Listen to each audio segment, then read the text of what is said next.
Let's start by talking about Spurs. They made it one win in their last 8 games as they were held to a 1-1 draw by Rangers last night. The gaffer, Ange Postecoglou, was very vocal in his post-match conference. Should managers call their players out in a post-match presser? The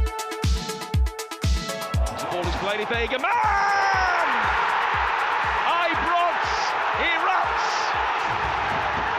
Rangers lead by a goal to nil. The doggy comes onto it, and a right-footed rising drive from Werner just clears the bar. But here's Solanke pulling it back towards the edge of the area. Could be a penalty. Kulusevski 1-1. I know it's a draw and it's a tough place to go, Rangers, but, you know, he should be beating them. We should beat them. They're not even the best team in Scotland. Mate, you're 11th. I'm an Ange out man. I cannot see Spurs winning another league game this year in 2024, and he will be gone by Christmas. Not like a football fan to be a little bit over dramatic. Yes, the pressure continues to build on Ange Postecoglou after Spurs made it 1 win in 8. They had to come from behind to earn a 1-1 draw. That was away at Rangers in the Europa League last night. The result leaves them 9th in the table. They haven't won a game since they tonked Man City 4-0. That was last month. Let's hear from the Spurs gaffer now, Ange Postecoglou. Firstly, earlier in the week, this is quite important, he said this when asked about defender Christian Romero's comments criticising the club's hierarchy. Have a listen to this first. Somebody said wasn't right and shouldn't be done in the public. I also believe that these things, you know, we deal with them within our own sort of 4 walls, because there's always issues and that we need to deal with. And the same way I wouldn't publicly criticise a player or anyone else, I don't think we should be doing that. No. Shouldn't publicly criticise a player. No. Should be done within the 4 walls. Mm-hmm. Keep it quiet. Don't talk about it. Don't throw a player under the bus, right? Mm-hmm. I think we can all remember that. If we're going to learn anything from that little bit of audio from earlier on in the week, it's that. Right, okay. This was following last night's draw with Rangers. He said this about Timo Werner. He wasn't playing anywhere near the level he should. You know, when you've got 18-year-olds, I think it's not acceptable to me. And I said that to Timo. He's a senior international. He's a German international.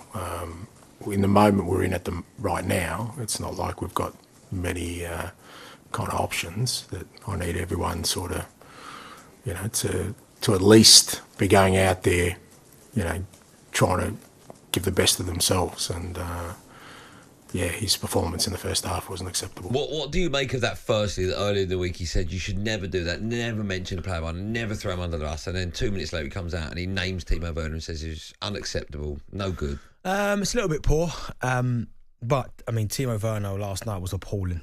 My goodness, appalling. Everything that he did was poor. Do you know what? I honestly don't know what's happened to Timo Werner, because He's always been like that, hasn't he? no, At Spurs he has been. He spent 4 years right at RB Leipzig between the years of 2016 to 2020, when he went to Chelsea the year after that. The season before he went to Chelsea, he scored 34, right, in all comps. The year before that, he scored 19. The year before that, he scored 21. And the year before that, he scored 21. So he went to Chelsea in the best form you could ever go there. He spent 2 years at Chelsea, 12 goals the first year, 11 the next year. It was night and day. Like it was almost like overnight someone just took his powers away. And he's got all the pace in the world. I know he won big trophies, he won the Champions League at Chelsea and all that, I understand that. But his performances over the last 6-7 years have just been appalling. Lost possession 16. Sorry, last 4 years. Lost possession 16 times last night. Didn't win any of his 5 duels and completed 69% of his passes. So almost a third of them he didn't. He's got all the pace in the world, right? And there's times where he's motoring forward, and I think, right, don't stop.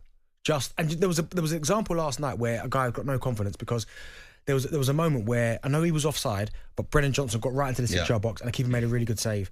And then on the other side, I can't remember who ripped the ball in. It was a lovely cross, and Timo Werner was nowhere to be seen. Almost like he thought, I don't want to go in there in case I miss. Okay, so the question we're asking is whether or not a manager should openly hammer a player, one of his own.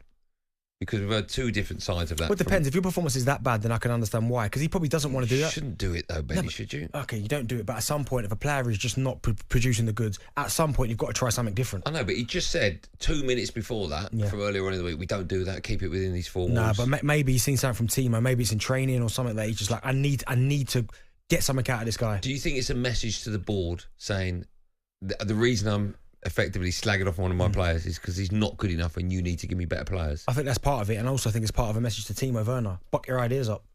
Okay. Listen, we'll talk Spurs, but one of the questions is it okay for a manager to publicly criticise a player? Yeah, I think so. You say it is? If there's context to it, yes. Not like when Luke Shaw got body shamed by. I don't like that. No, that's no good. No. Okay. talkSPORT Drive with Andy Goldstein. Monday to Friday afternoon from 4 on AM, on DAB, via the talkSPORT app and on your smart speaker. talkSPORT.